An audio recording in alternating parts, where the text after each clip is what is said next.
Today we're going to use one of the easiest methods you can use when working with Deco mesh, and that's a bubble method. I'm going to be using 3 rolls of Deco mesh that is 5.5 inches in width and 10 yards in length. So if you have any of that Deco mesh around, this would be a great way to use it up. Hello my sweet friends, and welcome to DIY with Nadia. I have my sweet Rocky with me, and we are ready to get started on our gorgeous Cardinal Bubble Christmas wreath.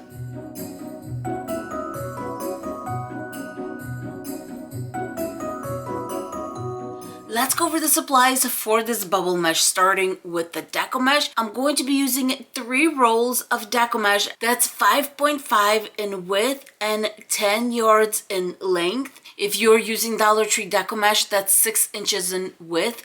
It's only 5 yards, so you're going to need 6 rolls. You can also use 2 rolls of 10-inch Deco mesh by 10 yards, or a 21-inch roll of Deco mesh that's also 10 yards in length. When it comes to the ribbon, we're going to be making a bow, and I'm going to use up some that I have on hand. This one has a gorgeous cardinal with gold little design throughout. Then I have a gold one left over like this, and then this gorgeousness. This ribbon is actually double-sided. On one side it's red, on the other one it's green. This one is from Costco, and by the way, all the supplies that I'm using are in the description box below. And of course, our cardinal sign, it does have a little bit of gold print. That's why I'm bringing in just a little bit of gold in my ribbon. A pack of pipe cleaners. For a bit of sparkle and shine, I'm going to be using these stunning picks. I'm going to have a link for them in the description box below. I got these on Temu. And of course, for our wreath base, I'm going to be using a 14-inch metal wreath form. The first thing I'm going to do is prepare my pipe cleaners.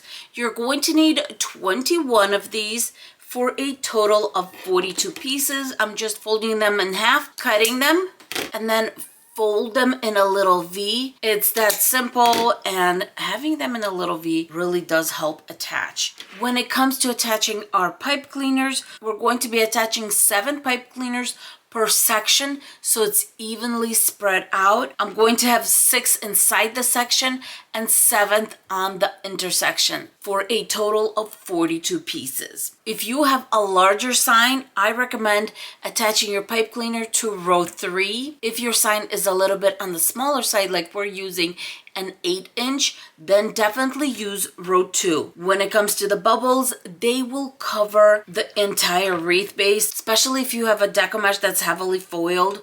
Don't worry about any of the wreath base showing. It's going to cover it. For this type of wreath, I always use up my foiled Deco mesh that I usually get on some kind of a clearance or a sale. That way it's full, it's beautiful, and it's a great way to use up that gorgeous foil Deco mesh that you are afraid to cut into smaller pieces. Here's my first set of pipe cleaners. I have 6 on the inside and 7th right here. If you're worried about the pipe cleaners moving on your wreath base, don't worry about that at all. You don't need to hot glue them, nothing like that, because the bubbles themselves are going to be very tightly packed, and it's going to be a nice solid wreath. I'm just going to repeat this process going all around the wreath base. All 42 pipe cleaners are on. Now it's time to get going with our Deco mesh. I'm going to layer my red and white one, then red and green one in the middle, and the red and white one on top. Let's bring about 1.5 inches in. I'm going to bring everything together and attach to my first pipe cleaner. I usually like to do this on an intersection so it doesn't move around as I'm going along. So a nice twist. Push this tail to the back. In the back, I'm going to grab a zip tie and tie it to row 2. I'm going to zip tie about 1/2 inch away from our connection because we have a lot of pipe cleaners on top of each other here. Cut off the tail. If there's any fraying going on, you can definitely get rid of that at this point. When it comes to the first pipe cleaner that you're attaching your Deco mesh to, don't cut it, don't twist it in place, just give it a twist or two and leave it there, because when we're done making our bubbles going all the way around, our last bubble is going to go into that pipe cleaner. I'm making sure that all my Deco mesh is being rolled onto the table so that the bubble is already formed before we get started, because we need to make sure that our 10 yards is going to be enough to go all the way around. What I like to do is when I'm measuring, make sure that your bubble is nice and taut. I have my 8 inches right here. Bring it in and attach it to the next pipe cleaner. Squeeze all that Deco mesh down, give it a good twist, and then you can twist up, and you can either cut off the excess or just fold and fold back. When you're layering more than 2 rolls of Deco mesh, what I like to do is grab clamps. You can get clothespins, whatever you have on hand. I layer my Deco mesh nice and flat and then attach a little clamp. Let's do another piece where you just flatten it out and attach a clamp. What this helps me with is making sure that all my Deco mesh is going to be nice and even, number one, and number two, it's easier to put it on when it's all layered. Nothing's getting caught on anything. The Deco mesh I'm using is not bad, but sometimes when you're using Deco mesh that's a little looser, you're definitely going to run into issues where the edges are catching on to each other. It's just much easier to do it this way. I like to do a nice portion of it. Then I'm going to attach all my bubbles, and then I'm going to do the same thing. Make sure it's flat, attach my clamps, and then make the bubbles. All right, my friends, we're ready for the next bubble. Same thing, measuring, making sure it's nice and taut, making my bubble, just bring it in and grab the next pipe cleaner. Put it on, squeeze all that Deco mesh down, and now we're going to twist up, fold, and fold back. At this point, the process gets repetitive, and we continue making 8-inch little bubbles and attaching them to our pipe cleaners. I'm halfway done with making my bubbles. Look how full this wreath is. I mean, these bubbles are next to each other. I'm almost done attaching my Deco mesh. I did have to remove one pipe cleaner on my last section because this was just not going to be enough for 2 more bubbles. So I'm going to measure off the little tail. Make sure I have about 2 inches on the end. Attach it to that first pipe cleaner we started with, and then I'm going to push the tail between rows 2 and 3 so that I can zip tie it in place. And this time I'm going to zip tie it on row 3.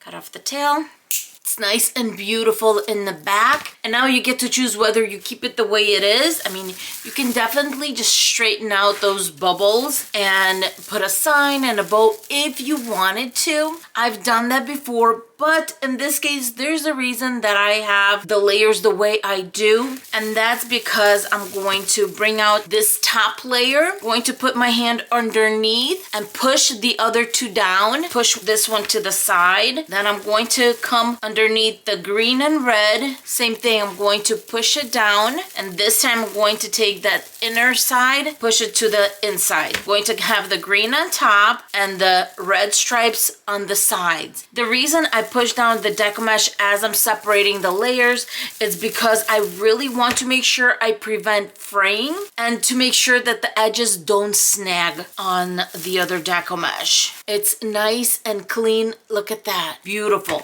So at this point, I'm going to go all around the wreath and separate my layers. And here is the wreath all done. Look how the layers look. It's so beautiful. To get started on the bow, I'm going to be using a bow maker, 2 dowels, put them right next to each other in the center. I'm going to start with my 1.5-inch ribbon that's double-sided. It's so pretty. And I want the green to be on top. I'm going to start with 5-inch loops, and I'm going to make my tails 1 inch longer than that because I want them to stick out a little bit, but nothing too much. And since this is a double-sided ribbon where I can use both sides, I'm just going to be zigzagging up instead of twisting in the center. Let's put the tail to the side and start with our first loop at 5 inches. Go to the next one, 5 inches, and we have the 2 colors going. How pretty is this? That's 3, 4, loop 5, loop 6. I want this ribbon to be a nice base, so I'm going to do 2 more loops for a total of 8. Let's cut off the tail and bring in my cardinal ribbon. Measured 6 inches. This ribbon is one-sided. The other side is flat. This one has the print. So we're going to twist in the center every time we go through. Let's measure. I'm going to go 1/4 inch shorter on the second ribbon, from 5 down to 4 3/4. Twist in the center. We got number 5 and 6. Look how much ribbon I have left. And for our final ribbon, we're going to just use up this piece of the gold one that I have. Once again, I'm going to go down 1/4 inch, so it's going to be 4.5 inches. This one's double-sided, so we're going to zigzag it. We got loop 3, and I think we might even manage loop 4. Oh my goodness, my friends. There is our bow. Grab a zip tie and I'm going to put it underneath the bow like this, in between the dowels, kitty corner to kitty corner. So lift the bow just a tiny bit and put that zip tie through. Before I take the bow off the bow maker, I'm going to zip tie just a little bit. Did you hear that? We need it just a little bit. Take it off. If you're not sure your zip tie is in the center, all you have to do is fold the bow in half. I know I'm in the center. Tighten that up. Cut off the tail. Grab a pipe cleaner, put it around the center, and tie it in the back. I usually like to do just a few twists. Now I'm going to go around and cut off the tails. Fold them in half and cut off on an angle to make dovetails.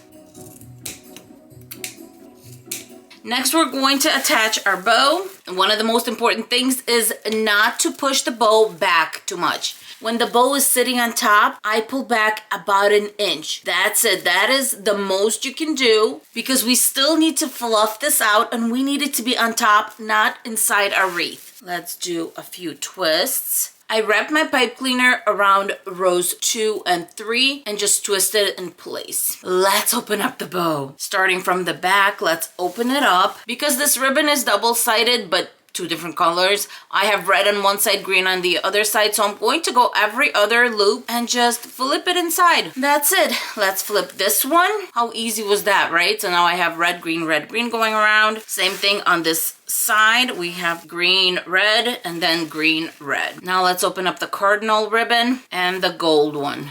So pretty. The bow is nice and fluffy, and now it's time to bring in our sign. I originally wanted possibly like this, but what I really am gearing towards is something like this. That's going to sit in the center, and I think we're going to turn it for these flowers to go behind our bow. That way the cardinal is our little superstar, and then we're going to bring our picks and finish the decor. We're going to start with some floral wire.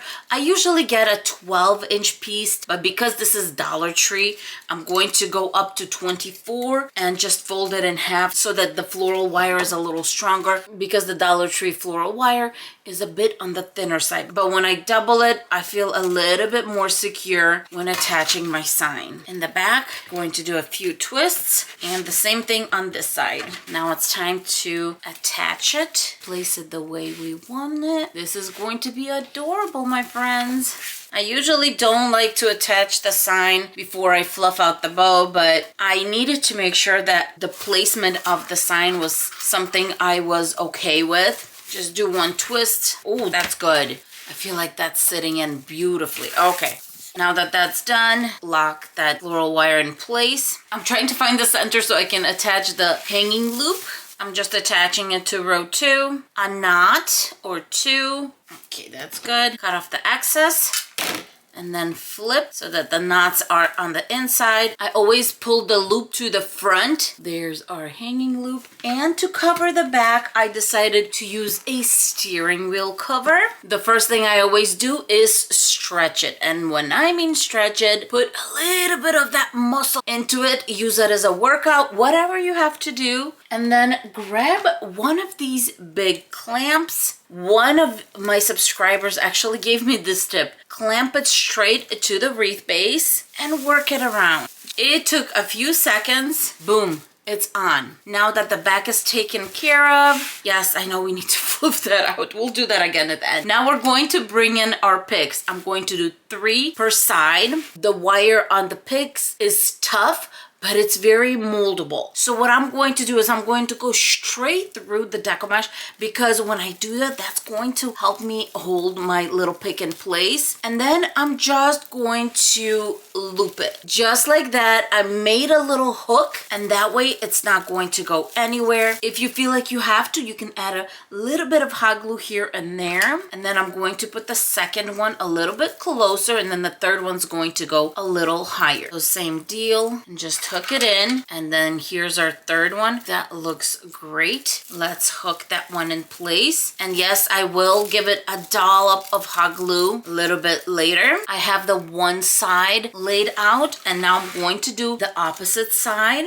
Before I hot glue these in place, I want to open up my bow so that I can see where everything is. When attaching anything to your wreath that is made from foam or has little sparkles like this, definitely use a hot glue gun that is low temperature. If you don't see a temperature gauge on your glue gun, you have a low temperature hot glue gun. If you have something like this where there is a low and a high, definitely just set it to the low, because that ensures that you don't melt your little foam or your Deco mesh, because that is very sensitive and elegant too, especially because it is foiled. I'm just adding hot glue to the spots where our pick is actually touching the Deco mesh. If you have to, hold it in place for a few seconds or a minute, whatever it takes, and that's it. I think the final look is very elegant. Look at this bubble wreath, my friends.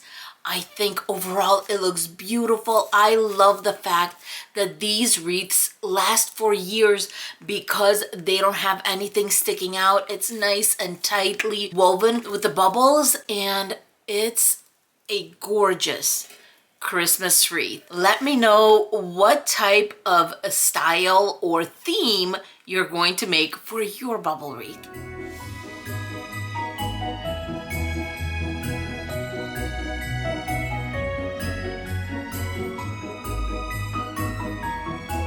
I hope you enjoyed this wreath tutorial. For more, don't forget to like, subscribe, and of course, hit that thumbs up button. Rocky and I appreciate you being here. And with that said, we will see you in our next video. Bye, my friends. Rocky, did you want to say bye to everyone? Say bye. Mwah! Bye, guys.